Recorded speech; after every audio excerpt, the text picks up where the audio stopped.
صلى عليك الله يا خير الورى تعداد حبات الرمال وأكثرا صلى عليك الله ما غيث هما فوق السهول وبالجبال وبالقرى فوق السهول وبالجبال وبالقرى. Donc le musulman, il doit être avec ces principes-là, même si c'est de non-musulmans, mais qui ont ces principes, on doit s'approcher de ces gens qui ont ces principes-là. Le musulman, il se rapproche toujours de ces gens qui ont ces principes, et il ne regarde pas musulman ou pas musulman. Tu peux avoir un musulman qui n'a pas ces principes et qui est injuste. Nous, on ne se met pas avec un musulman injuste, même si c'est un musulman. Et on est avec la personne non musulmane qui subit une injustice, on est avec dans son rang, coûte que coûte. C'est comme ça que doit se comporter le musulman. Il y avait à Mecca, dans Mecca, une femme qui s'appelle Khadija bint Khuwaylid. Cette femme, Khadija bint Khuwaylid, c'est une femme qui avait une certaine noblesse et qui va justement, on va voir avec elle le commerce qui va se passer avec le prophète Mohammed sallallahu alayhi wa sallam. Elle va faire un commerce avec le prophète Mohammed sallallahu alayhi wa sallam, elle va le faire participer dans un de ses commerces. Le prophète Mohammed sallallahu alayhi wa sallam, maintenant, il a atteint l'âge de 25 ans. Donc on avait parlé de Hilf al-Fudul, où le prophète Mohammed sallallahu alayhi wa sallam, il avait 15 ans.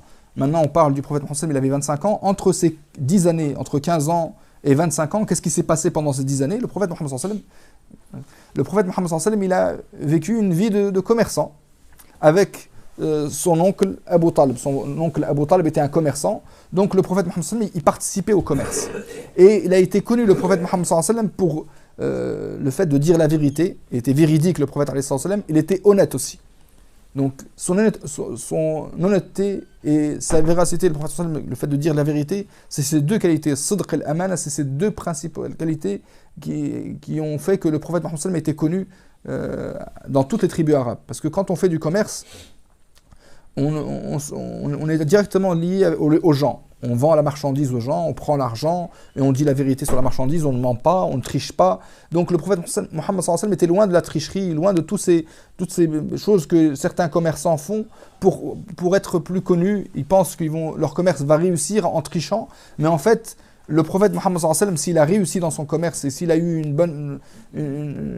un bon nom et que les gens ont commencé à citer son nom dans toutes les tribus arabes, c'est parce qu'il était véridique, le prophète alayhi sallam, il était honnête. C'est ces deux qualités-là qui ont fait que le prophète Mohammed sallallahu alayhi wa sallam soit connu. Pourquoi on parle de toutes les tribus? Parce que les tribus arabes, quand ils faisaient le pèlerinage, ils venaient et ils achetaient les marchandises à Mecca.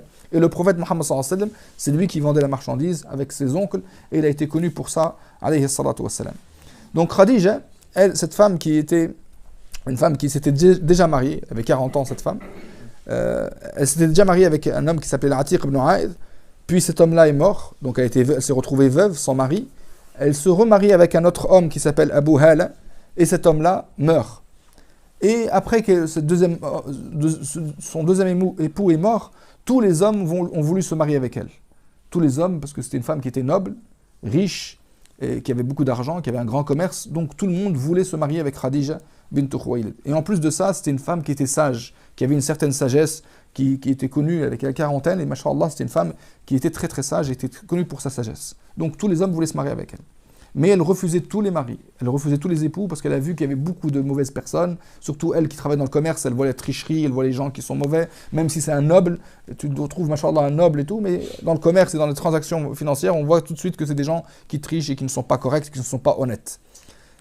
Jusqu'à ce qu'un jour, elle a voulu envoyer une caravane commerçante à Shem, et elle a demandé, est-ce que je peux trouver une personne honnête avec qui je peux envoyer ma caravane commerçante à Shem, envoyer beaucoup de chameaux, avec beaucoup de marchandises, pour la vendre au Shem, et revenir avec une bonne marchandise de Shem, et la vendre à Mecca. On lui a dit, tu ne trouveras pas mieux que Muhammad sallallahu alayhi wa sallam, qui est Sadiq al-Amin. Donc elle a dit, je vais le tester. Moi je connais les hommes, c'est tous des tricheurs, et peut-être qu'ils se montrent comme quoi honnêtes, mais quand on vient, on travaille avec lui, on voit tout de suite qu'il est malhonnête. Donc elle a envoyé son serviteur, son esclave, qui s'appelait Maïsara, elle l'a envoyé avec le prophète Mohammed sallallahu alayhi wa sallam pour surveiller son comportement et pour voir comment il va se comporter dans Shem. Le prophète Mohammed sallallahu alayhi wa sallam, il est parti avec cette caravane commerçante jusqu'à Shem et il s'est comporté d'une manière exemplaire.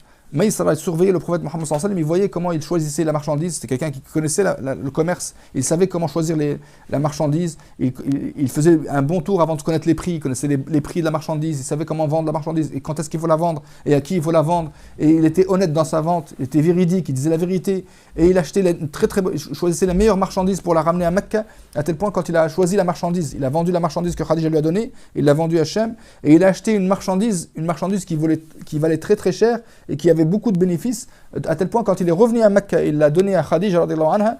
Khadija, elle l'a vendu et elle a gagné le triple de ce qu'elle avait l'habitude de gagner. Donc c'est la première fois qu'elle gagne autant d'argent. C'est une baraka, la baraka du prophète Mohammed sallallahu alayhi wa sallam, mais aussi c'est une connaissance. Le prophète Mohammed sallallahu alayhi wa sallam c'est quelqu'un qui était véridique et les gens aimaient faire des transactions avec le prophète Mohammed sallallahu alayhi wa sallam et vendre au prophète Mohammed sallallahu alayhi wa sallam pour son honnêteté, parce qu'ils savaient que ce n'était pas quelqu'un qui trichait. Donc les gens, ils choisissaient, même dans leur commerce, ils choisissaient de vendre au prophète Mohammed sallallahu alayhi wa sallam. Donc Khadija, quand elle a vu ces qualités, elle a voulu se marier avec le prophète Mohammed sallallahu alayhi wa sallam. Elle a dit, vraiment, ce sera le meilleur des époux, je ne trouverai pas un époux meilleur que le prophète Mohammed sallallahu alayhi wa sallam, après avoir entendu toutes ces choses-là. Donc elle a parlé, bien sûr, elle ne peut pas parler directement au prophète Mohammed sallallahu alayhi wa sallam, c'est une honte, elle ne peut pas parler à un homme comme ça et lui dire qu'elle veut se marier avec lui, mais elle en a parlé avec sa copine qui s'appelait Nafisa bint Munabbih. Et sa copine, elle est partie voir le prophète Mohammed sallallahu alayhi wa sallam et elle a commencé à lui faire l'éloge de Khadija. Elle lui dit, c'est une femme qui, machallah, tu ne trouveras pas mieux que cette femme-là, et toi tu as 25 ans, pourquoi tu ne te marierais pas? Et c'est une femme, tout le monde aimerait bien se marier, tous les nobles de Quraysh veulent se marier avec elle, pourquoi tu ne te marierais pas avec elle? Et ainsi de suite. Donc le prophète Mohammed sallallahu alayhi wa sallam a compris qu'il y avait, que cette femme était intéressée par lui. Donc il a pris son oncle, Hamza ibn Abd al-Muttalib, et d'autres oncles avec lui, et ils sont partis demander la main de Khadija, qui a accepté, bien sûr, elle attendait que ça, elle attendait que le mariage du prophète Mohammed sallallahu alayhi wa sallam, elle était contente d'être l'épouse du prophète Mohammed sallallahu alayhi wa sallam, et elle s'est mariée avec le prophète Mohammed sallallahu alayhi wa sallam. Et c'est elle qui a donné après naissance à des enfants, tous les enfants du prophète Mohammed sallallahu alayhi wa sallam, sauf Ibrahim. Tous les enfants du prophète Mohammed sallallahu alayhi wa sallam sont les enfants de Khadija. Le prophète Mohammed sallallahu alayhi wa sallam, tous ses enfants sont de Khadija. Et il ne s'est jamais marié avec une femme avant elle, et il ne s'est pas marié avec une femme. Pendant toute la période où il était marié avec Khadija, il n'était marié avec aucune autre femme, le prophète alayhi salatu wa sallam. Et parmi les enfants qu'elle lui donnait, il lui donnait 2 garçons et 4 filles. Le premier garçon, c'était le Qasim. Et le Qasim, il a grandi à tel point les historiens ils disent, il a grandi jusqu'à ce qu'il pouvait monter sur la monture. Donc il pouvait monter à cheval. Il a grandi jusqu'à il a atteint un âge où il pouvait monter à cheval. Puis il est mort. Ça, c'est le premier fils du prophète Mohammed qui s'appelle le Qasim. Son deuxième fils, Abdullah, il est mort enfant, il est mort petit. Et ces 4 filles, alhamdoulilah, ils ont grandi et ils se sont même mariés. Et ils ont fait le hijra avec le prophète Mohammed, ils sont rentrés dans l'islam, parce que le prophète il était venu au prophète après, à l'âge de 40 ans, donc eux ils sont rentrés dans l'islam, alhamdoulilah, ils ont grandi, mais ils sont mortes pendant la vie du prophète Mohammed, sauf Fatima, qui est morte après la mort du prophète Mohammed, elle est restée 6 mois après la mort du prophète Mohammed, elle est morte après 6 mois de la mort du prophète Mohammed. Donc voilà les enfants du prophète Mohammed. Ibrahim, bien sûr, c'est un autre enfant qui va avoir d'une autre femme qui s'appelle Mari al-Qibtiyya, et qui va mourir très jeune aussi.